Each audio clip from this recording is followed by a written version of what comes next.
দায়িত্বশীল লোকজন এসে ফেস দ্য পিপল, এই একটা কনসেপ্টের থেকে কিন্তু নামটা এসছে। জনগণের কাছে জবাবদিহিতা, একদম এক্সাক্ট আনসার হলো এটাই। ভাইয়া ফেস দ্য পিপল মানে কি আসলে, আপনার মুখ থেকে শুনতে চাই। যে কোনো ধরনের নাম হ্যাঁ, এটা অনুভব থেকে আসে, বা আপনি যখন আপনাকে যখন যে আপনার কি ভালো লাগে এই কথাটা জিজ্ঞাসা করলে কিন্তু আপনি সাথে সাথে কেউ বলা লাগে না যে আমার আপনার ভালো লাগে না, দেখবেন যে সে একটু চিন্তায় পড়ে যায় যদি অনেস্ট কোনো একজন মানুষ হতো। আমিও মানে নামটা নেওয়ার জন্য দেওয়ার আগে বহু চিন্তা করেছি। সার্কামস্টেন্সিয়াল যে একটা টাইম এবং এনভায়রনমেন্ট সব কিছু মিলিয়ে আমার অনুভবের জায়গা থেকে নামটা এসছে, যে কোন নামটা দিলে পরে ওই সময়টার সাথে নামের সাথে যাবে। সেটা হলো আমি তখন আমার মনে আসলো যে না, নামটা হওয়া উচিত। জনগণ এখন কি চায়? জনগণ চায় তাদের মুখোমুখি হোক যারা দায়িত্বশীলরা আছে, সমাজের রাজনীতিবিদরা আছে, যারা রাষ্ট্র পরিচালনা করে, যারা জনগণের অর্থে পরিচালিত হয়, তারা জনগণের মুখোমুখি হওয়াটাই সময়। জনগণের মুখোমুখি, সেই জনগণের মুখোমুখি করতাম আমি যারা দায়িত্বশীলরা রয়েছে। দায়িত্বশীল লোকজন এসে face the people. You are responsible because you are like serving yourself, or you are living by the people, given the money from the people, so you are the responsible, you are liable, you know. So আপনাকে ওই জনগণের কাছে, আপনি জনগণের টাকা দিয়ে চলছেন, পয়সা দিয়ে চলছেন, but you are not accountable, you are not like facing the people. So আমার কাছে যেটা মনে হয়েছে, না, you have to face the people because you run your life, you run your family by the money of the people. So এই একটা কনসেপ্টের থেকেই কিন্তু নামটা এসছে। এবং তৎকালীন মনে হয়েছে যে জনগণের সামনে তো এরকম অবস্থা তো আমাদের দেশে ছিল না, ওই গণতান্ত্রিক অবস্থা তো ছিল না, তবুও নামটা থেকেও যদি কিছুটা একটা হয় আর কি। নামই কিন্তু ইম্পর্টেন্ট একটা জিনিস, অনেক ইম্পর্টেন্ট একটা বিষয়। নাম দেখে তো মানুষ, আমি যখন ইনভাইট করতাম অন্ততপক্ষে নাম থেকেই একটা ধারণা নিয়ে নিত যারা আসতো যে কোথায় যাচ্ছি, সেখানে কি ধরনের এনভায়রনমেন্ট হতে পারে। ডেফিনেটলি এটা আমি লাল গোলাপ যদি নাম দিতাম তাহলে মানুষ মনে করতো যে এখানে এসে ভালোবাসার কথা হবে, হয়তো প্রেমের কথা হবে। আর ফেস দ্য পিপল, জনগণকে মুখোমুখি করার এই নামের দাওয়াত পেলে ডেফিনেটলি এখানে ভালোবাসার কথা হবে না, এখানে ডেফিনেটলি স্ট্রেট কাট কিছু কথাবার্তা হবে, ডিবেট হবে, বিতর্ক হবে। একটা ধারণার নাম থেকে জন্ম নেয়, যে কারণেই নামটা দিয়েছি। ফেস দ্য পিপল মানে হচ্ছে জনগণকে মুখোমুখি, জনগণ মানে জবাবদিহিতা, মুখোমুখি জনগণকে ফেস করা, জনগণের সামনে দাঁড়ানো, জনগণের প্রশ্নের সামনে দাঁড়ানো, জনগণের যে কোনো ধরনের জিজ্ঞাসার উত্তর দেওয়া। এই যে জনগণের কাছে জবাবদিহিতা, মূলত এটা হলো একদম পারফেক্ট একটা উত্তর, জনগণের কাছে জবাবদিহিতা। অর্থ হচ্ছে সাইফুর সাগর মানেই face the people, face the people মানেই জনগণ, তথা আপনি মানেই জনগণ, আমি মানেই জনগণ। দ্যাটস দ্য একদম এক্সাক্ট আনসার হলো এটাই। I was the representative of the people, আর যাদেরকে আনতাম দে আর দ্য গেস্ট। ঠিক আছে, তো সুতরাং ওই জায়গা থেকে আমি কতটুকু দায়িত্ব পালন করতে পেরেছি, কারণ আমার অনেক কৌশলী হতে হয়েছে আমাকে জীবনে।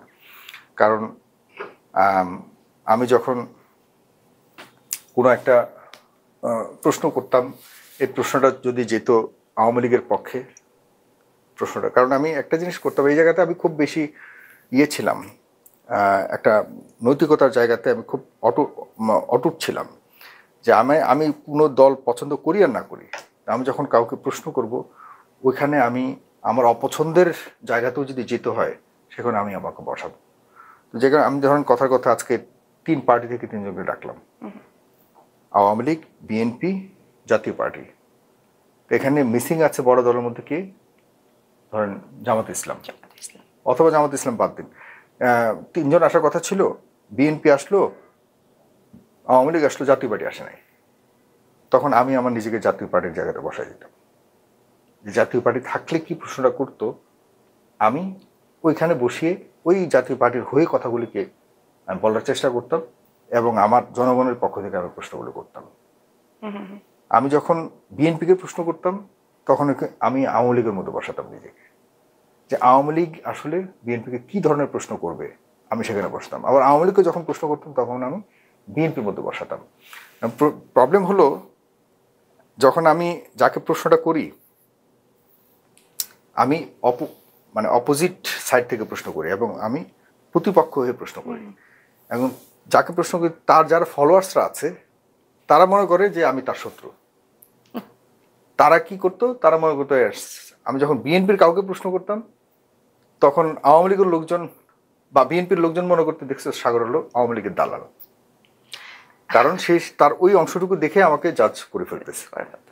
আর আবার কারণ সে পুরো অনুষ্ঠানটা দেখছে না। পুরো অনুষ্ঠান যদি কেউ দেখে, আমাদের অনুষ্ঠান দেখতে হবে পুরোটা।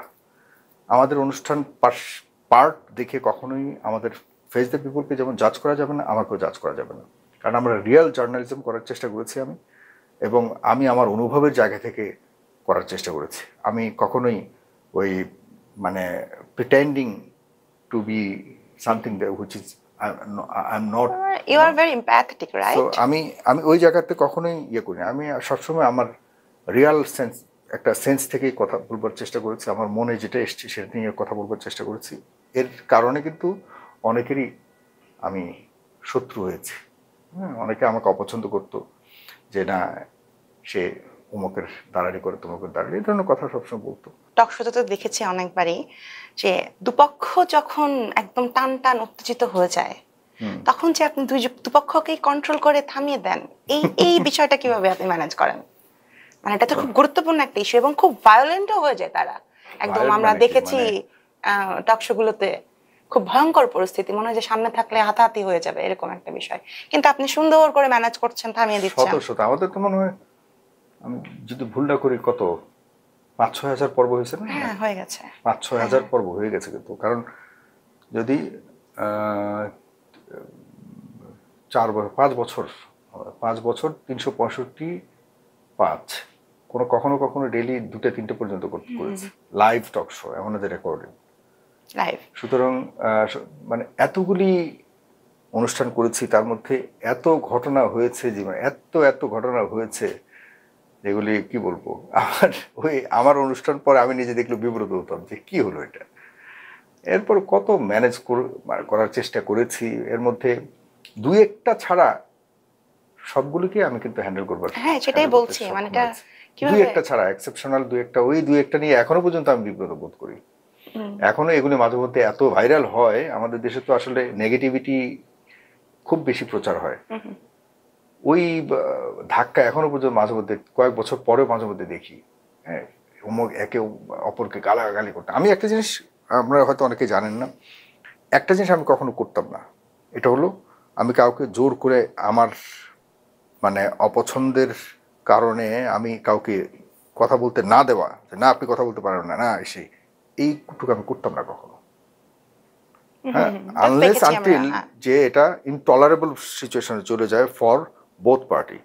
ইজ নট মাই চয়েস, এটা for the sake of the viewers. আমাদের যে আছে জেনারেশনস আছে, তারা যদি আবার মিসগাইডেড হয়, ধরেন ল্যাঙ্গুয়েজের জন্য, এরপরে আপনার বাজে কোনো মন্তব্য করলো, এগুলো যদি আমার জেনারেশনের জন্য ক্ষতিকর হয়, দেন হয়তো 2-1টা কেস আমার এরকম হয়েছে যে আমি ওটা মিউট করে দিয়েছি। কিন্তু মিউট মানে আমার অপছন্দ হয়েছে তাকে, এই কারণে আমি মিউট করে দিলাম ইচ্ছাকৃতভাবে।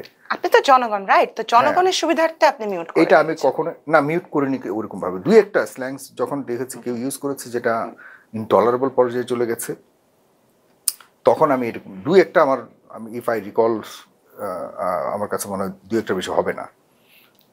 আর তাছাড়া দেখা যাচ্ছে যে আমি হোস্ট, আমার হাতে শক্তি আছে, আমি কাউকে মিউট করে দিব অথবা কাউকে কিক আউট করে দিব, ওইটা আমি করতাম না। এটাও করেছি 1-2টা মনে হয় জীবনে। তো ওই 5-6 হাজার পর্বের মধ্যে 1-2টা আসলে those are completely exceptional, nothing else.